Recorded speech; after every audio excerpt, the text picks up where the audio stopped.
Hello guys, आज के इस वीडियो में आप जानने वाले हो हर्षवर्धन की विजयों के बारे में। साथ ही इनसे संबंधित 10 मोस्ट इम्पोर्टेंट ऑब्जेक्टिव क्वेश्चन को भी जानने वाले हो। जैसा कि गाइज इस क्वेश्चन को अधिकतर लोगों ने कहा, सर हर्षवर्धन की विजयों के बारे में एक वीडियो बना दीजिए। इसलिए आज के सेशन में हम हर्षवर्धन की विजयों के बारे में बिल्कुल आसान शब्दों में समझने वाले हैं। तो चलिए आज के इस सेशन को शुरुआत करते हैं।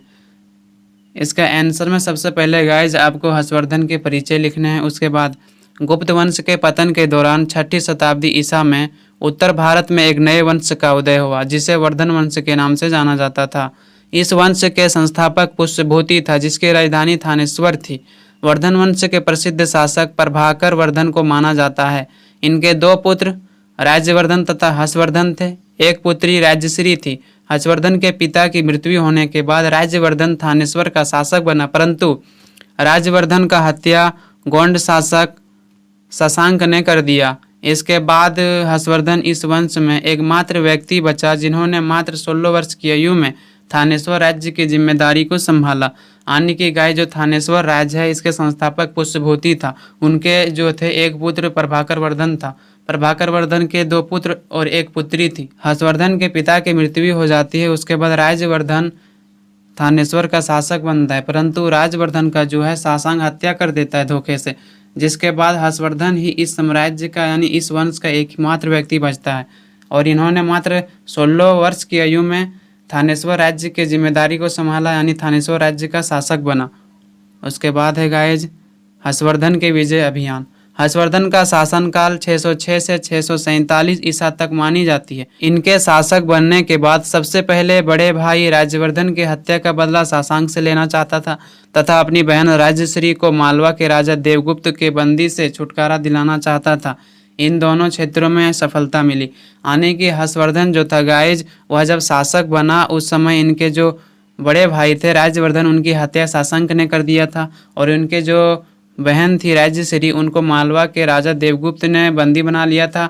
और उसके बाद फर्स्ट पॉइंट आपको जो बनाना है गाइज हर्ष के सैनिक अभियान।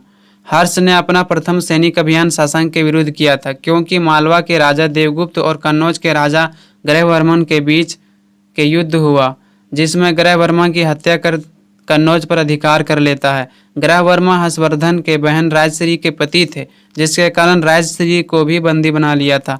जब हर्षवर्धन के बड़े भाई राज्यवर्धन ने बहन के राज्य को देवगुप्त से वापस लेने तथा बंदी से छुटकारा दिलाने के लिए देवगुप्त पर आक्रमण कर देता है, उसी दौरान शशांक ने षड्यंत्र से राज्यवर्धन का हत्या कर देता है। जिसके बाद थानेश्वर राज्य के एकमात्र उत्तराधिकारी हर्षवर्धन बचा जिन्होंने शशांक के विरुद्ध युद्ध किया और उन्हें कन्नौज राज्य को वापस ले लिया तथा अपनी बहन को भी बंदी से छुटकारा दिलाने में सफलता पाया। इसकी बहन कन्नौज पर शासन व्यवस्था चलाने के लिए सक्षम नहीं थी जिसके कारण सैनिक के कहने पर हर्षवर्धन कन्नौज राज्य को अपने साम्राज्य में मिला लिया और कन्नौज को अपनी राजधानी बनाया।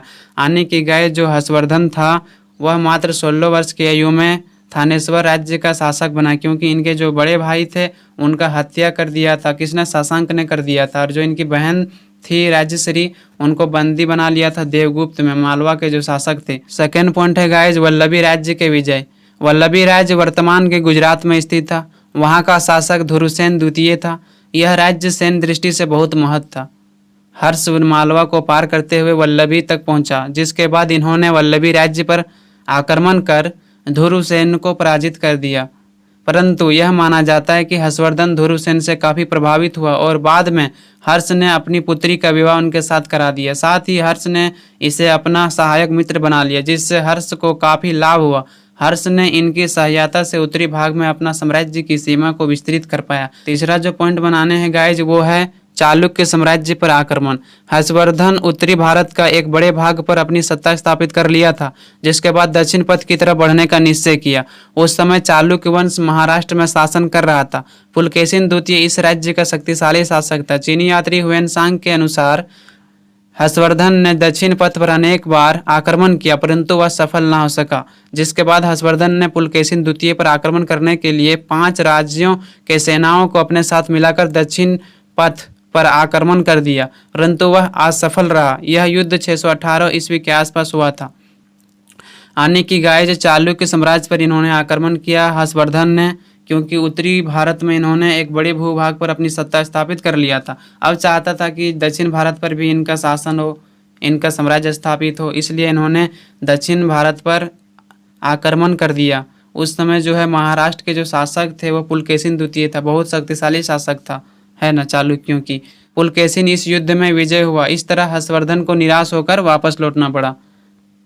चौथा है गाइस कि हर्ष के पूर्वी भारत पर विजय।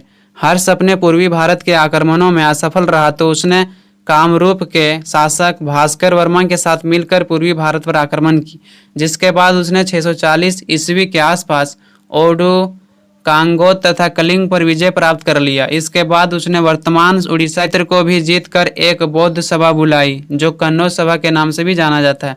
इसका जो चौथा अभियान था गाइज वो था हर्ष द्वारा पूर्वी भारत पर विजय प्राप्त करना चाहता था। इन्होंने पूर्वी भारत पर पहले आक्रमण किया लेकिन वो असफल हो गया, जिसके बाद जो है उन क्षेत्रों में कामरूप शासक से मिलकर, यानी कामरूप के शासक थे भास्कर, उससे मिलकर और फिर आक्रमण किया। उसके बाद इन्हें सफलता मिली और इन्होंने ओडो, कांगोद और कलिंग पर विजय प्राप्त कर लिया, जिसके बाद इन्होंने एक सभा बुलाई जिन्हें कन्नौज सभा के नाम से भी लोग जानते हैं। पांचवा पॉइंट है गाइज कि हर्षवर्धन का साम्राज्य विस्तार। हर्षवर्धन ने राजा बनने के बाद अपने साम्राज्य का विस्तार करना शुरू किया। उसने लगभग पूरे उत्तर भारत पर अपने शासन को स्थापित कर लिया था।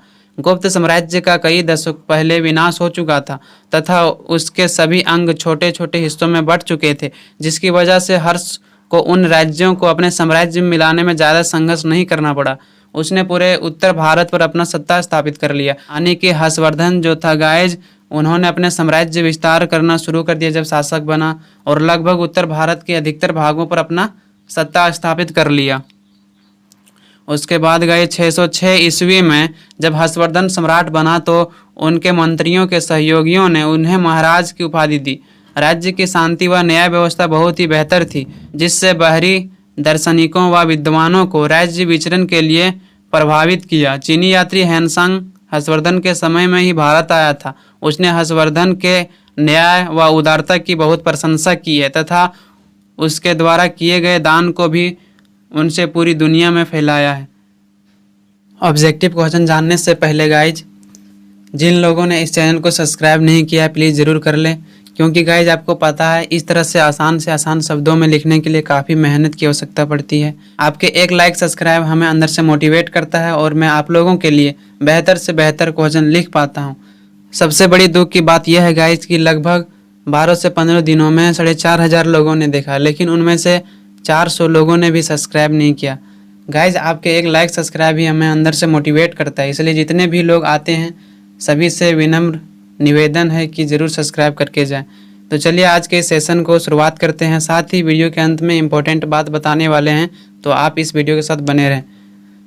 फर्स्ट क्वेश्चन है गाइज कि हर्षचरित के रचयिता कौन थे? तो वाम भट्ट। दूसरा है वाम भट्ट जो थे किसके दरबारी कवि थे? तो हर्षवर्धन के। तीसरा क्वेश्चन है गाइज कि हर्षवर्धन के समय में कौन सा चीनी यात्री भारत आया था? तो ह्वेनसांग आया था। चौथा है किस व्यक्ति को द्वितीय अशोक कहा जाता है? तो हर्षवर्धन को गाइज। पांचवा क्वेश्चन है गाइज कि पुलकेशिन द्वितीय के मध्य हुए संघर्ष की जानकारी कहाँ से मिलती है? यानी पुलकेशिन और हर्षवर्धन के जो बीच संघर्ष हुआ हमें कहाँ से पता चलता है? तो ऐहोल अभिलेख से। छठा क्वेश्चन है कि सम्राट हर्ष ने अपनी राजधानी थानेश्वर से कहाँ स्थानांतरित की थी? तो कन्नौज।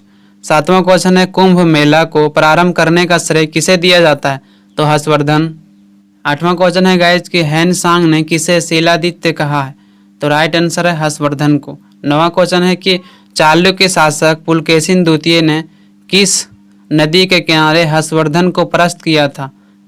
तो इसका राइट आंसर होगा नर्मदा नदी के किनारे।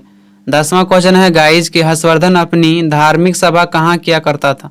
तो इसका राइट आंसर होगा प्रयाग। जैसे कि गाइज ये चैनल है समीर रिसर्च सेंटर, यहाँ पर आपको सेमेस्टर 1 से 6 तक history honours, polity honours, history generic elective, polity generic elective पढ़ाया जाएगा। इंपॉर्टेंट बात यह है गाइज कि अधिकतर लोगों ने कहा सर बहुत नज़दीक हम लोग का एग्ज़ाम है, तो मैं आप लोगों से बात करना चाहूँगा।